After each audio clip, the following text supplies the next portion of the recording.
Our recruiting expert Evan Daniels of Fox Sports has been on the road all season long. Now he's back in Kentucky. We had a chance to catch up with him. Some of the news from the recruiting trail. Evan, welcome to the show. I guess we can get started by saying you've been everywhere. You've seen everyone. Who are the most impressive players that you got to watch this summer? You know, TJ, I spent July traveling the country watching as many Division I prospects as I could. And in the 2014 class, the guy that I really thought stood out was Emmanuel Mudiay. I only got to see him a couple times, and every time I saw him, he really stepped up. He was absolutely awesome in Las Vegas. Has a great feel for the game. Has really improved his jump shot over the past couple years, and he's turned into a decent shooter. But, you tack that on to his physical attributes at 6'4". He's got a great feel. He can really pass and gets where he wants to on the court. You're looking at a dynamic point guard and an elite level recruit. In the 2015 class, a guy that stood out to me, I think, is Tyler Dorsey. He's a really complete two guard. He handles the ball very well. He's skilled. He can pass, but he is an elite scorer at 6'5", and he's going to have the opportunity to play anywhere in the country. In the 2016 class, Josh Jackson's a guy that really stood out to me. He's a 6'6" wing, one of the best scorers I've seen in the country. Can dominate a game on both ends as a wing, which is very surprising. He really defends the ball well, he rebounds well, brings athleticism. So I think those three guys in particular really stood out to me. Well, we saw you at Peach Jam, and one of the guys there who was most impressive is a Louisville native, D'Angelo Russell, who's playing now in Florida. He's committed to Ohio State, and it was interesting that it seemed like UK never really had interest, didn't offer him. Why do you think the Cats didn't really get involved with D'Angelo Russell? I think with D'Angelo Russell, it was certainly an interesting situation. Ohio State has been involved with D'Angelo for quite some time. Louisville dabbled with him. Indiana dabbled with him. Kentucky actually had him on campus for a visit one time, but they never really moved on him. Why? I'm not sure of that answer, TJ. I think that Kentucky feels comfortable with their positioning on Emmanuel Mudiay, and I don't think that they wanted to put that in question. So I think that's probably one of the reasons why they haven't pursued any other guards like him. And you mentioned Emmanuel Mudiay. There's a battle, at least in a lot of people's minds, between Tyus Jones, regarded maybe as the number one point guard, and then Emmanuel Mudiay, maybe the number two. Where does UK stand in that Jones versus Mudiay type of battle? Jones and Mudiay are the top 2 point guards in this class, and Kentucky is definitely recruiting both of them, TJ. With Tyus Jones, I think you have to look at Duke and probably Michigan State. Those seem to be the two schools receiving the most buzz around him. Kentucky is recruiting him. John Calipari watched him throughout July. But when you look at Emmanuel Mudiay, I think the school that comes to mind immediately is Kentucky. They've been trailing him for 2 years.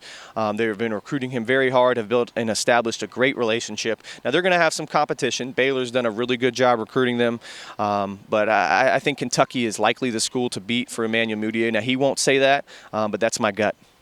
Now, there's a lot of talk, at least here in Louisville on the radio, some of the U of L stations, that Kentucky, there doesn't seem to be a lock on this 2014 class, that they're going to have this number one class again, that the Cards may have a shot. Is there any chance that the run of number one recruiting classes ends for the Cats in 2014? It's hard to doubt Kentucky after the past couple years and what they've been able to accomplish on the recruiting trail. John Calipari continuously gets number one recruiting classes. They're off to a great start in 2014. Karl Towns is their lone commitment. I think they're in great shape with Emmanuel Mudiay, a top 5 prospect. They're recruiting just about everyone that isn't committed in the top 10. So I think they're in great shape with this class. Will they get the number one class? I think we're going to have to wait a couple months to find out. But like I said, it's hard to doubt John Calipari and what he is able to accomplish on the recruiting trail, but it's no shoo-in.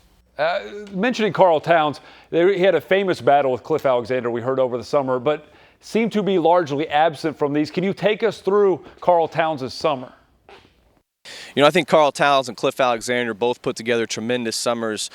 Cliff was probably the guy coming out of LeBron James Skills Academy that helped himself the most and played the best. I thought he was really dominant there.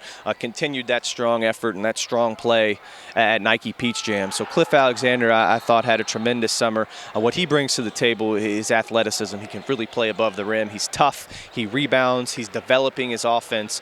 But his toughness, ability to rebound, and athleticism will really stand out. In comparison, Carl Towns is a little bit different of a player.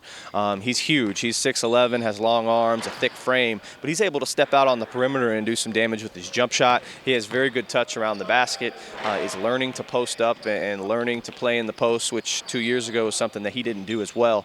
I think his experience with the Dominican national team has really helped him from a toughness standpoint. He's rebounding better, but his calling card is his touch and his ability to shoot the basketball. How do you think Stanley Johnson fits in at UK? He's a five-star guy. Looks like he can maybe play the 3 or the 4.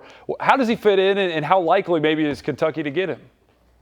I think Stanley Johnson fits in at Kentucky or Arizona or any of these schools recruiting him. I think he's a tremendous talent. He has had a tremendous summer and has really made drastic improvements to his game. He's really improved his ball skills. He's improved his ability to shoot the basketball. He's added range to his jump shot. We're talking about an elite level recruit and a guy that's made tremendous strides with his game and has really continued to improve. He's already a very good athlete. He's tough. He has a big, strong body. He's very physical. I think this is an elite level talent. I think he'll fit in at Kentucky or Arizona or whatever school he decides to go to. I do think Kentucky's in good shape. Kentucky and Arizona seem to be the 2 schools that are getting the most buzz. Obviously the local schools, USC especially, are getting some buzz in this deal as well. But I think he's going to take some official visits. I think he's going to wait this process out. But I think Kentucky's sitting in pretty good shape with Stanley Johnson. All right, we'll put you on the spot. Who's the first guy that makes a decision?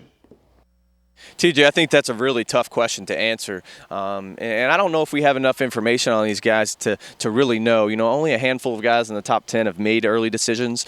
I think guys like Jahlil Okafor and Cliff Alexander and Tyus Jones and Emmanuel Mudiay that are at the top of this list, they don't have a reason to rush a college decision. Now, will some of them make early choices? Probably. I could see Jahlil Okafor and Tyus Jones knocking this thing out in the early period, so maybe those are the guys that go down next, but I do think that there's not enough information at this time to really make a strong guess on who's going to be the first to go down. All right, Evan Daniels, always appreciated. Great job. Now, that is our show for tonight.